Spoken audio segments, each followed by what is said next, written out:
guys, my name is Rachel DeConing and I work at Renew Counseling Center's Anxiety IOP program.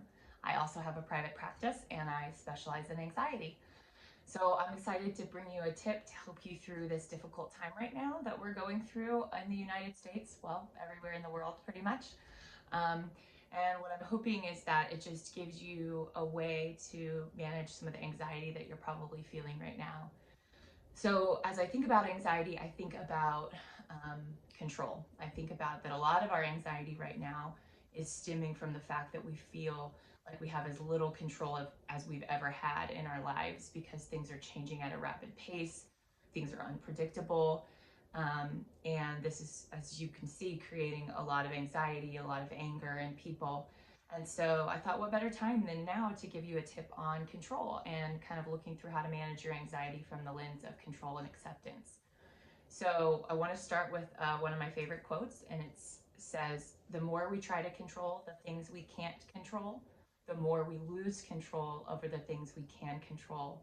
So it's a tongue twister, but basically what this means is that the more we try to control things in our environment, that are obviously out of our control, like the virus and what other people think, and we're going to lose control and we're going to spend that energy on what we can't control, and we're going to lose control over things that we actually can control, that are true to our values and morals. Things like being present with our kids, we're not going to have energy for that. Things like our nutrition and what we put in our bodies and taking care of ourselves. So just a little quote that I really like as a reminder of how important it is to be mindful of what we can and can't control. So let me give you a little reminder too about some of the things that are in our control and some of the things that are not in our control before we get into an example of how I use this. So I'm going to move over. You could take a screenshot if you want, but here are some things that we can control over on this side. We've got our actions, reactions, our intentions.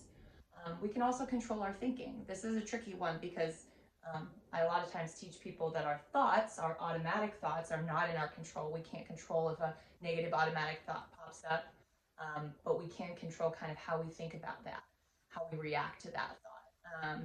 And so I don't have enough time in this video to go into that, but just keep that in mind. And then over here, what we can't control is we've got our feelings, physical sensations, urges, memories, the outcome of our actions or the impact of our actions. We can't control that. Other people, we all know that one. Thoughts, again, those automatic thoughts that just pop up. The past and the future. So as you can see, the list over here is a lot bigger, which is why control is so hard. It's so hard to not be in control. And a lot of us deep down are kind of control freaks, and that's okay, that's normal. So what I have my clients do when they're feeling overwhelmed by a situation is I have them kind of dissect what they can and can't control. So I'll have them write down on a piece of paper, and you're welcome to do this with anything you feel overwhelmed with right now. I have them write down what they can control and what they can't control. And so next to what they can't control, I have them write down some acceptance strategies, and I help teach them some acceptance strategies. Now, I don't have time to get into a lot of those today, but I will give you a couple. And then when it comes to what they can control about the situation, I have them write down what their values are and how they can act on their values with what they control. So let's use an example. So this video is for all essential workers, but I'm going to use the example of teachers right now. Let's say you're a teacher and you're worried just about your competency in being able to do online school with kids. You weren't trained to do online school with your kids, so my guess is that you're feeling a little bit out of your element, which would be really normal. So you might write down a list of the things that you can't control, like when school starts, who's going to be in the class, will it be in person or online, how often will that shift, what happens if somebody gets sick or if you get sick. You know, these things we don't have control over. We also don't have control over some of the automatic thoughts that come with this change, like I'm not going to be a good enough teacher for some of these kids, or maybe you're feeling anxious or stressed or unsure. Those feelings are also not in our control and very normal given the situation. So you might write some of those things down, and a couple acceptance strategies that I like to give people is to remind yourself that your thoughts may or may not be true. We really don't know. Our brain's not good at picking out which thoughts are true and not. So if you have the thought of, I'm not competent enough for this, remind yourself that that thought may or may not be true, but you don't need to know because our values are what drive our behavior. The other skill that I like for an acceptance strategy is just to say the Serenity Prayer. If you're spiritual at all, or even if you're not, the Serenity Prayer is a great way to just kind of give up some of that control and be a good reminder. Which the Serenity Prayer is, God, or you can take God out of it, grant me the serenity to accept the things I cannot change, the courage to change the things I can, and the wisdom to know the difference. And sometimes just saying that to myself reminds me that I don't have certain control over certain situations. There's a lot of other skills out there, but again, I don't have the time to teach them.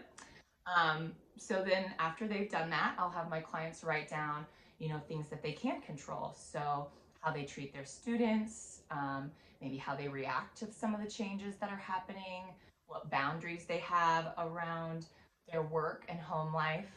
So, for example, if you value being present with your students, which my guess is that most teachers do, because that's why you are a patient teacher and you choose to do this hard job for a living, you might redirect your focus from, I'm not going to be able to do this, to, okay, how can I be present with my students?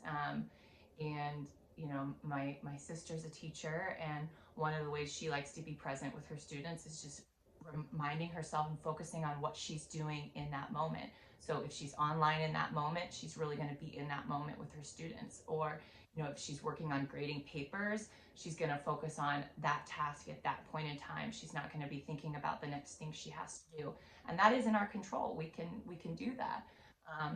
And so there's a lot of other values I'm sure you have, boundaries or asking for help, and so when you list all those things that you can control, it might be helpful to also have a list of your values, so that then you can look at that and say, okay, if I value boundaries, how can I make an action step or a goal step regarding boundaries? Or, if I value teamwork, how can I, rely on some of my teammates to help me right now, and how can I help them? And you can come up with a specific goal for that particular value. And what this does is it shifts, again, the focus from what we can't control to putting some of the power back in our hands with what we can control.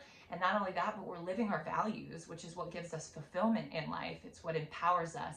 And we all need more empowerment right now. So I hope you enjoyed this skill.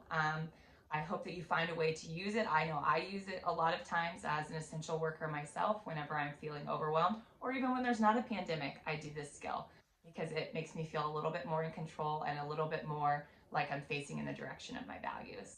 So good luck out there, guys.